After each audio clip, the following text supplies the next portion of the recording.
Dunia kita terbakar. Bukan satu, bukan dua, tapi 3 api konflik yang mengancam menelan segalanya.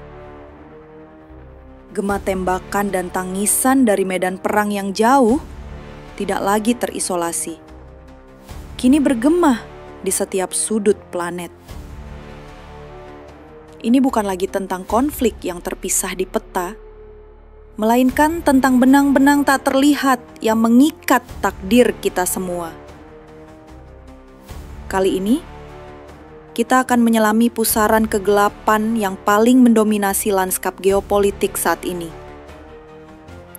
Perang di Ukraina, tragedi di Gaza, dan konfrontasi yang semakin memanas antara Israel dan Iran.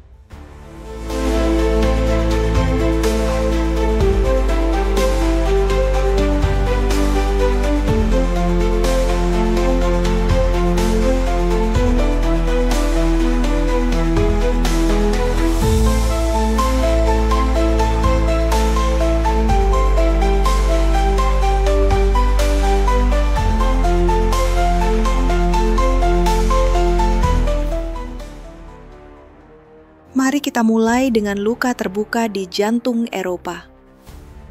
Ukraina. Konflik ini bukanlah ledakan tiba-tiba di tahun 2022. Tidak. Ini adalah bara api yang telah membara sejak Februari 2014 ketika Rusia dengan langkah berani yang mengejutkan dunia menduduki dan menganeksasi Crimea, satu buah tindakan yang dikecam, namun tak cukup dihentikan.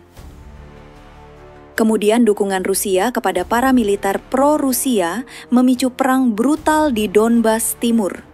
8 tahun pertama adalah prolog yang penuh ketegangan, insiden angkatan laut, dan perang siber yang intens.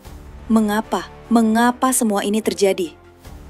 Setelah bubarnya Uni Soviet, beberapa negara bekas blok timur memilih jalan yang berbeda, bergabung dengan NATO. Sebuah respons alami terhadap ancaman yang mereka rasakan dari Rusia.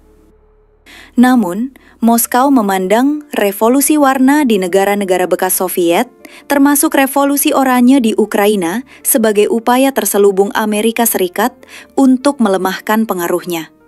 Dan yang lebih mengerikan, respons Barat yang dianggap lemah terhadap agresi Rusia di Georgia pada 2008 dan aneksasi Crimea pada 2014 seolah memberi sinyal, lanjutkan. Ini memperkuat keyakinan Rusia bahwa peringatan Barat terhadap invasi skala penuh pada 2022 hanyalah gertakan, sebuah kesalahan perhitungan yang berujung pada bencana. Pada awal 2022, penumpukan militer besar-besaran Rusia di perbatasan Ukraina tak bisa lagi disembunyikan. Meskipun berulang kali dibantah, Presiden Vladimir Putin secara terbuka menyuarakan pandangan ekspansionis, menantang hak Ukraina untuk eksis sebagai negara berdaulat, bahkan menuntut agar Ukraina dilarang bergabung dengan NATO. Pada 24 Februari 2022, tirai terbuka. Rusia melancarkan invasi militer skala penuh. Konflik terbesar di Eropa sejak Perang Dunia II telah dimulai. Dampak kemanusiaan, sebuah neraka di bumi. Sejak Februari 2022, lebih dari 12.654 warga sipil tewas. Dan lebih dari 29.392 terluka.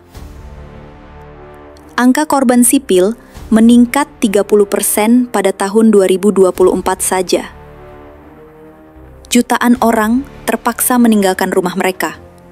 Hampir 6,9 juta warga Ukraina terdaftar sebagai pengungsi di negara lain, dan 3,7 juta lainnya menjadi pengungsi internal.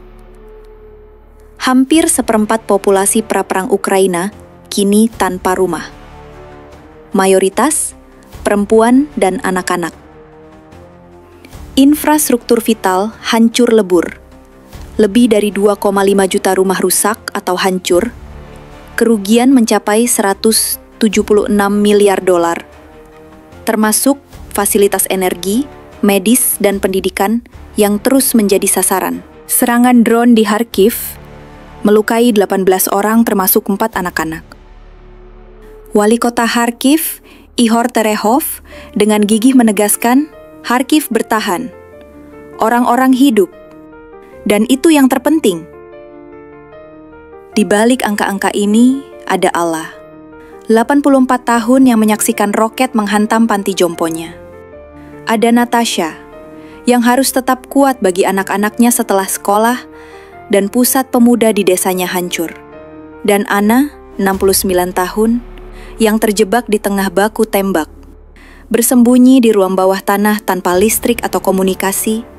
Suaminya bahkan menderita stroke karena tekanan perang. Ini bukan sekadar perang militer. Ini adalah kehancuran sistemik. Reaksi dunia cepat, namun terpecah. Sanksi ekonomi besar-besaran terhadap Rusia, bantuan kemanusiaan dan militer ke Ukraina. Uni Eropa menunjukkan persatuan yang mengejutkan. Namun, negara-negara besar di Asia, seperti Tiongkok, India, dan Indonesia, memilih untuk tidak memihak.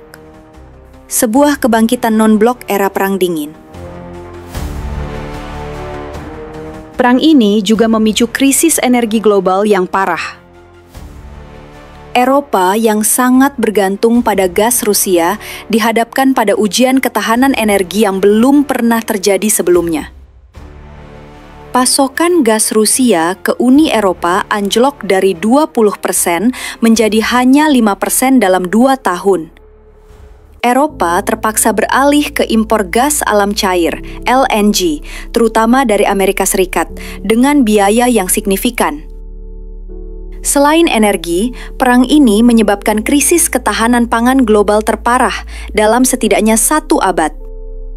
Ukraina, keranjang roti Eropa, adalah eksportir utama gandum, jagung, dan minyak bunga matahari. Konflik ini melumpuhkan sektor pertanian kedua negara, menyebabkan gangguan signifikan pada pasokan komoditas esensial ini. Pemblokiran pelabuhan-pelabuhan utama Ukraina di Laut Hitam menjebak jutaan ton biji-bijian tidak dapat mencapai pasar internasional. Ini sangat memukul negara-negara pengimpor di Timur Tengah dan Afrika, meningkatkan kelangkaan dan harga pangan. Bahkan, Rusia menggunakan ekspor pertaniannya sebagai alat pengaruh di global selatan. Dari Eropa, kita beralih teluka abadi di Tanah Suci, Israel Hamas.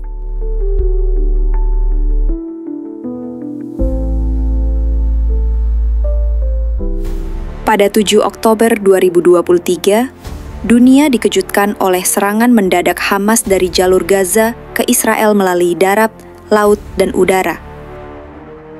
Serangan ini terjadi bertepatan dengan Hari Raya Yahudi dan secara simbolis 50 tahun setelah Perang Yom Kippur 1973. Skala dan tingkat mematikan serangan ini belum pernah terjadi sebelumnya. Ideologi Hamas, nasionalisme Palestina yang berpadu dengan fundamentalisme Islam dengan tujuan menghancurkan Israel dan mendirikan negara Islam di seluruh wilayah Palestina. Waktu serangan ini, menurut analisis, bukanlah kebetulan. Hamas mungkin ingin mengganggu upaya normalisasi Arab-Israel, khususnya antara Arab Saudi dan Israel, yang dapat melemahkan posisi Palestina. Mereka juga mungkin bertujuan untuk memperkuat posisi domestik dan regionalnya, memanfaatkan gejolak politik internal Israel, dan menggunakan Sandra sebagai alat tawar-menawar untuk pembebasan tahanan Palestina. Ini adalah keputusan strategis yang diperhitungkan, bukan sekadar respons reaktif. Meskipun Iran telah memberikan dukungan material kepada Hamas selama beberapa dekade, intelijen Amerika Serikat menilai bahwa para pemimpin Iran tidak merencanakan atau memiliki pengetahuan sebelumnya tentang serangan 7 Oktober. Sebagai respons, Israel segera menyatakan perang terhadap Hamas, melancarkan kampanye pengeboman udara besar-besaran, memobilisasi ratusan ribu pasukan cadangan, dan memposisikan pasukan darat di dekat Gaza. konflik ini telah memicu krisis kemanusiaan yang parah di Gaza. Lebih dari 55.000 warga Palestina tewas, sebagian besar perempuan dan anak-anak, dan lebih dari 127.000 terluka. Di pihak Israel, lebih dari 1.200 warga Israel dan warga negara asing tewas dalam serangan awal, dan sekitar 251 sandera disandra. Tragedi kemanusiaan di Gaza diperparah oleh kondisi hidup yang mengerikan. Sekitar 90% dari 2,1 juta penduduk Gaza telah mengungsi menghadapi kondisi yang tidak higienis dan padat di tempat penampungan sementara.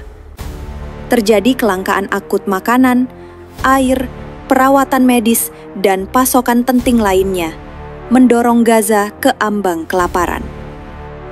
Laporan mengindikasikan bahwa kelaparan dan malnutrisi tetap parah dan kematian terkait kelaparan kemungkinan masih terjadi.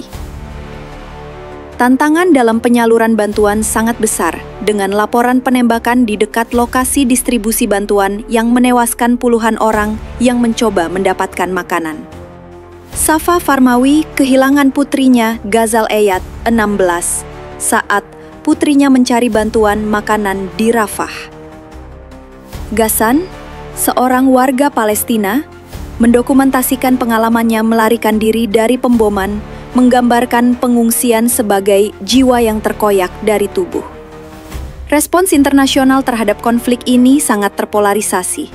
Dewan Keamanan PBB telah mengadopsi 4 resolusi yang menyerukan jeda konflik, pembebasan sandera, dan peningkatan aliran bantuan kemanusiaan. Mahkamah Internasional ICJ menemukan yurisdiksi atas tuduhan genosida yang diajukan Afrika Selatan terhadap Israel dan pada Mei 2024 memerintahkan Israel untuk segera menghentikan ofensif militernya di Rafah. Namun, ICJ tidak memiliki mekanisme penegakan hukum. Jaksa Penuntut Mahkamah Pidana Internasional (ICC) juga mengajukan surat perintah penangkapan atas dugaan kejahatan perang terhadap para pemimpin Israel dan Hamas. Amerika Serikat memberikan dukungan material dan politik yang signifikan kepada Israel, termasuk pengiriman lebih dari 50.000 ton amunisi dan sistem senjata. Namun, pemerintahan Biden juga meningkatkan kritik terhadap Israel karena kekhawatiran akan dampak perang terhadap warga sipil. Sentimen regional didominasi negatif terhadap operasi militer Israel di Gaza. Konsekuensi ekonomi global mencakup peningkatan volatilitas di pasar keuangan, kenaikan harga energi, penurunan pendapatan pariwisata, dan gangguan rantai pasokan.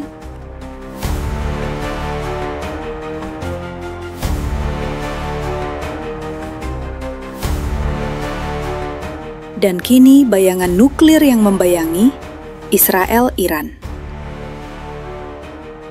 Ketegangan antara kedua negara ini telah berlangsung lama, ditandai oleh operasi rahasia dan perang proksi di seluruh Timur Tengah dengan Iran mendukung jaringan proksi seperti Hizbullah di Lebanon dan Houthi di Yaman. Namun, eskalasi baru-baru ini menandai pergeseran dramatis dari perang bayangan ke konfrontasi militer terbuka. Pada 13 Juni 2025, Israel melancarkan serangan menghancurkan ke jantung program nuklir dan struktur militer Iran, mengerahkan pesawat tempur dan drone untuk menyerang fasilitas-fasilitas utama dan menewaskan jenderal serta ilmuwan top. Motivasi Israel? Mencegah Iran semakin dekat untuk membangun senjata atom. Israel meyakini bahwa program nuklir Iran telah mencapai ambang batas berbahaya.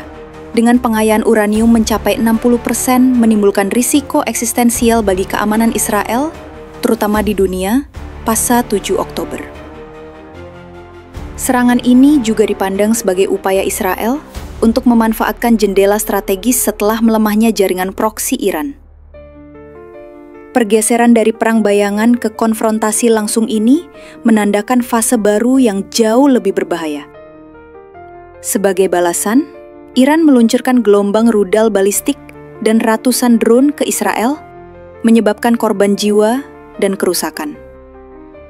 Serangan Israel menyebabkan kerusakan pada fasilitas nuklir Iran, termasuk penghancuran sebagian fasilitas Natanz dan bagian pengayaan uranium 60%.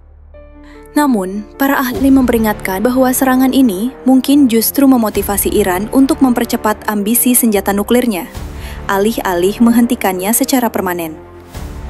Ini bisa mengarah pada skenario yang sangat mengkhawatirkan. Dampak global dari konflik Israel-Iran segera terasa. Serangan ini memicu lonjakan harga minyak mentah Brent hingga hampir 7%. Kekhawatiran terbesar adalah jika konflik meluas dan mengancam jalur pelayaran vital, seperti Selat Hormuz, yang menyalurkan sekitar sepertiga pasokan minyak laut dunia. Jika selat ini diblokir, harga minyak bisa melonjak di atas $100 per barel, bahkan $150–200 dalam skenario ekstrim, berpotensi memicu resesi global. Pasar keuangan global juga terguncang. Dampak kemanusiaan langsung terasa di kedua belah pihak. Di Israel, rudal Iran menewaskan 2 orang dan melukai 19 lainnya di dekat Rishon LeZion, merusak 4 rumah. Di Iran, serangan Israel menewaskan setidaknya 224 orang, termasuk 70 wanita dan anak-anak. Dalam insiden dramatis yang menunjukkan langsung dampak konflik ini, serangan Israel menghantam markas TV pemerintah Iran selama siaran langsung, memenuhi studio dengan debu dan puing-puing, dan memaksa seorang pembawa berita bergegas keluar dari kamera. Ketiga konflik ini meskipun berbeda dalam pemicu dan lokasi geografis, tidak dapat dilihat sebagai peristiwa terpisah. Mereka adalah arena di mana kekuatan besar global memajukan kepentingan mereka secara tidak langsung, menciptakan catur geopolitik global yang kompleks. Amerika Serikat misalnya, memanfaatkan negara klien seperti Ukraina dan Israel untuk mengejar tujuan strategis tanpa secara langsung melibatkan pasukannya dalam pertempuran. Ini menunjukkan bahwa konflik regional seringkali menjadi medan perang proksi untuk persaingan kekuatan yang lebih besar. Di Timur Tengah, Iran secara strategis telah mengepung Israel dengan jaringan proksi. Hizbullah di Lebanon, Houthi di Yaman, dan milisi Syiah di Suriah dan Irak sebagai bagian dari strategi cincin api yang dirancang untuk melemahkan Israel. Israel meyakini menghadapi perang 7 front yang diarahkan dan diikuti oleh Iran. Konflik-konflik ini juga secara terang-terangan menunjukkan erosi hukum internasional dan dominasi disinformasi. Perang di Ukraina secara jelas melanggar piagam PBB dan hukum internasional fundamental. Di Gaza, meskipun ada keterlibatan Mahkamah Internasional, IC dan Mahkamah Pidana Internasional, kurangnya mekanisme penegakan hukum dan penolakan politik telah melemahkan efektivitas mereka. Terjadi serangan yang disengaja terhadap warga sipil, penghalangan bantuan kemanusiaan, dan penargetan pekerja bantuan, yang merupakan pelanggaran berat hukum humaniter internasional. Selain itu, disinformasi dan misinformasi telah menjadi fitur yang menonjol dan meresap dalam ketiga konflik ini.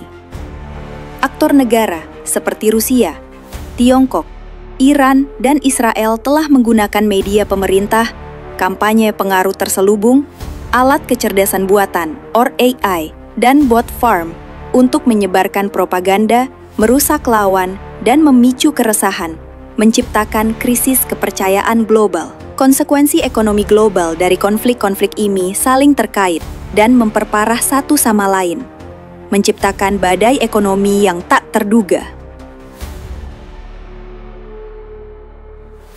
Sebelum pecahnya perang Israel-Hamas, perang Rusia-Ukraina telah menyebabkan kekurangan pangan, harga energi yang tinggi, dan inflasi global. Konflik Israel-Hamas semakin memperumit situasi global, memperburuk kelaparan, dan menciptakan bencana kemanusiaan, serta mengganggu rantai pasokan dan pariwisata.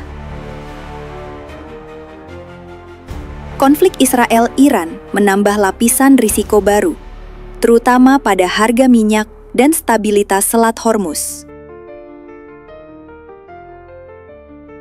Secara keseluruhan, biaya perang ini sangat besar. Pada tahun 2022 saja, konflik Rusia-Ukraina diperkirakan menelan 1% dari PDB global atau sekitar 1,5 triliun dolar dan meningkatkan inflasi global sebesar 2%. Ini adalah efek domino yang memperparah krisis, menunjukkan betapa rapuhnya sistem ekonomi global terhadap guncangan geopolitik regional. Kita telah menyaksikan bagaimana ketiga konflik ini, perang di Ukraina, tragedi di Gaza, dan konfrontasi terbuka antara Israel dan Iran, secara kolektif membentuk lanskap geopolitik global yang baru dan lebih berbahaya. Ini adalah era di mana garis-garis lama terhapus, tatanan internasional diuji hingga batasnya, dan penderitaan manusia menjadi harga yang tak terbayangkan yang dibayar oleh ambisi dan persaingan kekuatan.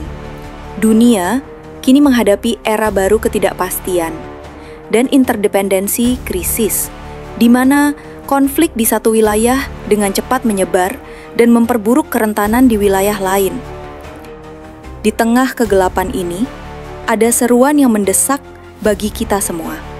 Ini adalah seruan untuk kesadaran, untuk empati yang melampaui batas-batas geografis dan politik. Kita harus menuntut para pemimpin untuk memprioritaskan diplomasi yang tulus, menegakkan hukum internasional tanpa pandang bulu, memastikan bantuan kemanusiaan mencapai mereka yang paling membutuhkan, dan melawan gelombang disinformasi yang meracuni pikiran kita. Masa depan dunia, stabilitasnya dan kemampuannya untuk bangkit dari kehancuran ini sangat bergantung pada kemampuan kita untuk melihat benang merah yang mengikat konflik-konflik ini. Kita harus bertindak, bukan sebagai penonton pasif yang hanya menyaksikan tragedi demi tragedi, tetapi sebagai agen perubahan yang berkomitmen pada perdamaian dan stabilitas global. Mari kita bersama-sama membangun masa depan yang lebih aman, bukan hanya untuk diri kita sendiri, tetapi untuk generasi yang akan datang.